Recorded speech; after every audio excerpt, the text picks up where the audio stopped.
Attention à la tête là. Petit mot sur la bière des Grands Mulets. Ouais, on brasse ici, donc ça c'est quand même assez atypique parce que du coup on monte l'orge au début de saison. En hélico c'est plus simple parce qu'on monte à peu près une centaine de kilos d'orge. Et puis après, comme on n'a pas beaucoup d'eau et que c'est pas simple d'avoir d'eau ici, puis c'était assez fun de mélanger, d'aller chercher de la glace et de brasser à la glace du glacier en fait, des bossons. Donc on va chercher de la belle glace sur le glacier, on récupère la glace, c'est déjà une mission pour trouver de la belle glace. Et puis ensuite, on brasse. On brasse et donc ici, c'est des frigos qui ont été convertis en cave de fermentation, ce qui permet de réguler nos températures, ce qui est très important sur les fermentations, pour pas avoir de faux goût et avoir une bière de qualité en fait. Et voilà, c'est assez long, hein. Ça prend entre le moment où tu brasses et le moment où tu la bois, il faut compter 1 mois et demi à peu près. Donc il faut être patient. Et tu as le résultat qu'au bout d'1 mois et demi. Et puis voilà, quoi. Donc on fait des petits brassins de 25 litres. Je peux avoir 25 litres là, 25 litres là. Donc tous les mois et demi, quoi.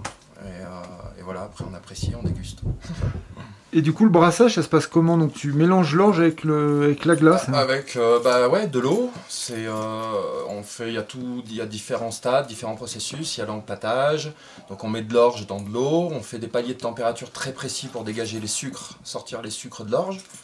Et ensuite, ces sucres-là vont être mangés par des levures qu'on rajoute. Donc on va créer de l'alcool. Et puis avec ça, au moment de l'ébullition, on peut rajouter nos aromates. C'est là où le houblon intervient en fait. C'est à ce moment-là que le houblon intervient. Moi j'aime beaucoup le style de bière, donc comme on disait tout à l'heure, canadienne, américaine. J'aime bien les bières assez hoppy, assez houblonnées. Et du coup, voilà, je travaille avec des houblons essentiellement américains.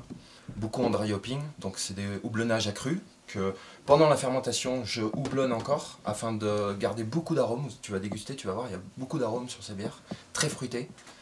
Et c'est assez à la mode, ça commence à être à la mode en France, même si on a 15 ans de retard par rapport au Canada, ça commence à venir avec toute la mode des IPA, ce style de bière là. Et voilà, comme je brasse la bière que j'aime, je brasse celle-ci parce que c'est moi qui la bois en priorité. Mais t'as une recette à toi ou t'as... J'ai pas mal de recettes, ouais, de toute façon c'est bien de rester dans les styles de bière, tu as des styles, donc des recettes qui correspondent à un certain style. L'exercice, c'est d'essayer de se rapprocher au mieux des styles de bière. Et après, il y a des fois les contraintes d'ici, tu n'auras pas tous les grains de la recette, donc c'est toi un peu qui fais ta recette un peu.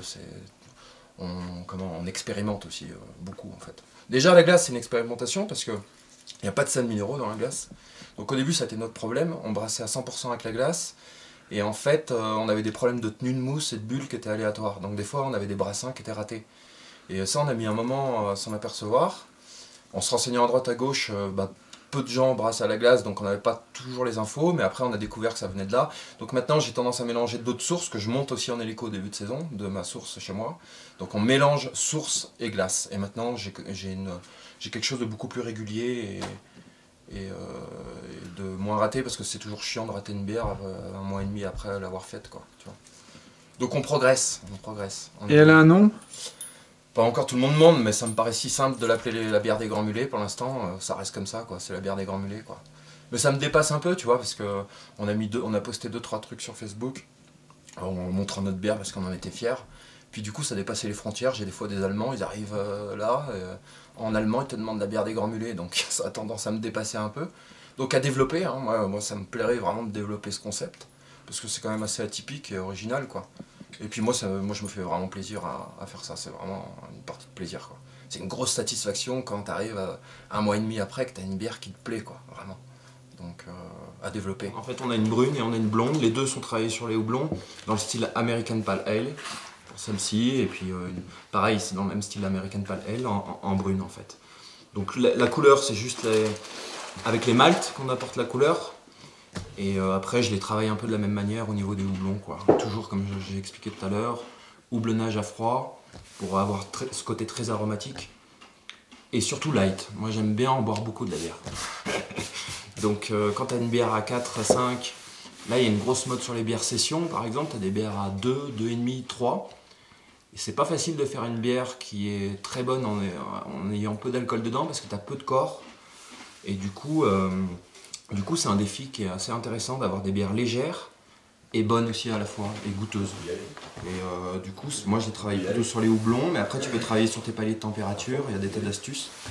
Et du coup, je trouve ça super intéressant. Et au moins, ça, l'idée d'une bière légère, c'est que tu peux boire une pinte et t'es pas bourré au bout d'une pinte, quoi. Donc voilà. Et la couleur, tu dis, ça vient d'où alors? Ça vient des maltes. Tu as des maltes qu'on monte à des températures. Le malt est récolté, on le fait germer, on le fait sécher. Et après, on le monte dans des fours à différentes températures. Quand il y a une faible température, bah, il va rester blond. Et quand on le monte à une forte température, on va avoir un malt noir, style café. Et c'est en mélangeant, en proportionnant ces maltes noirs et les maltes blonds qu'on obtient les couleurs. Donc tu peux partir d'une blonde en utilisant un malt peu torréfié. Tu peux mettre un peu de malt torréfié avec du malt blond, tu auras une ambrée. Puis tu peux mettre un peu plus de malt torréfié, tu auras une brune. Et tu peux faire tout un dégradé de couleurs infini comme ça en mélangeant ces maltes. Donc voilà. C'est Ocean. Après la glace apporte pas un goût I'm not sure. particulier à la I just bière have to du tout. taste a little bit more, but Come on. La glace, elle apporte pas un goût particulier, mais c'est juste fun de se dire those are il y a de la fantastic. glace de ce glacier dans cette bière, quoi. Surtout qu'il y a un gros potentiel en fait de brassage là.